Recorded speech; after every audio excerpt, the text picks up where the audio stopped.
తెలంగాణకు rain alert continue అవుతోంది. ఇవాళ కూడా రాష్ట్ర వ్యాప్తంగా వానలు కురుస్తాయని తెలిపింది వాతావరణ శాఖ.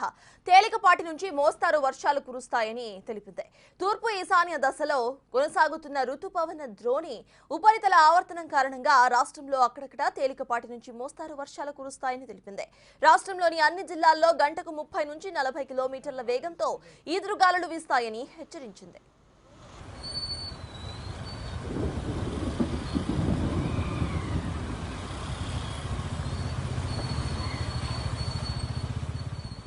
ఇవాళ భూపాలపల్లి, ములుగు, భద్రాద్రి కొత్తగూడెం, ఖమ్మం, ఉమ్మడి నల్గొండ, మహబూబాబాద్, వరంగల్, హన్మకొండ, జనగాం, సిద్దిపేట జిల్లాలతో పాటు రంగారెడ్డి, హైదరాబాద్, మేడ్చల్, మల్కాజ్గిరి, వికారాబాద్, సంగారెడ్డి, మెదక్, కామారెడ్డి, మహబూబ్ నగర్, నాగర్ కర్నూల్, వనపర్తి, నారాయణపేట్, జోగులాంబ గద్వాల్ జిల్లాల్లో అక్కడక్కడ కురిసే అవకాశం ఉందని తెలిపింది. రేపు కొన్ని జిల్లాల్లో భారీ వర్షాలు అక్కడక్కడ కురిసే అవకాశం ఉందని తెలిపింది వాతావరణ శాఖ.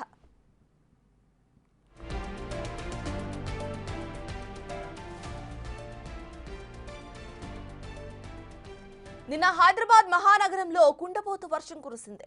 నగర వ్యాప్తంగా కురిసిన భారీ వర్షానికి పలు చోట్ల రహదారులు, చెరువులను తలపించాయి. సిటీలో దాదాపు గంటన్నర పాటు కుండపోత వాన పడింది. అవకాశానికి చిల్లు పడిందా అన్న మాదిరిగా భారీ వర్షం కురిసింది.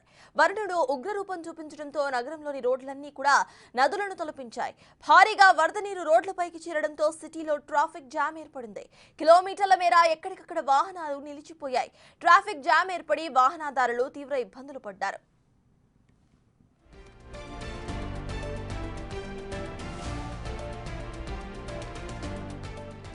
నిన్న 2 గంటల్లో నగరంలో కురిసిన వర్షం ఏడాదిలోనే హైయెస్ట్ రికార్డ్ గా నమోదైనట్లు తెలంగాణ వెదర్ మ్యాన్ తెలిపారు. కుత్బులాపూర్ లో అత్యధికంగా 15 సెంటీమీటర్ల వర్షపాతం నమోదైంది. షేక్పేట్ లో 12.4, బంజారాహిల్స్ లో 4.5 సెంటీమీటర్స్, యూసఫ్గూడలో 11.7, శ్రీనగర్ కాలనీలో 10.6, కుకట్పల్లిలో 10 సెంటీమీటర్లు, మైత్రివనంలో 9.2, మూసాపేటలో 7.9, జూబ్లీహిల్స్ లో 7.4, మెహదీపట్నంలో 5.3 సెంటీమీటర్ల వర్షపాతం నమోదైనట్లుగా పేర్కొన్నారు.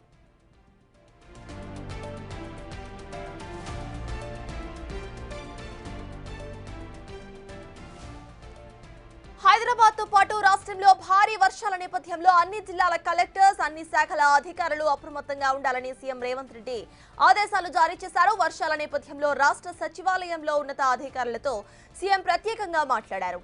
భారీ వర్షాలు కురిసిన ప్రాంతాల్లో ప్రజలకు ఇబ్బందులు కలగకుండా అన్ని విభాగాలు సమన్వయంతో పనిచేయాలని, లోతట్టు ప్రాంతాల్లో తగిన సహాయక చర్యలు చేపట్టాలని ఆదేశించారు.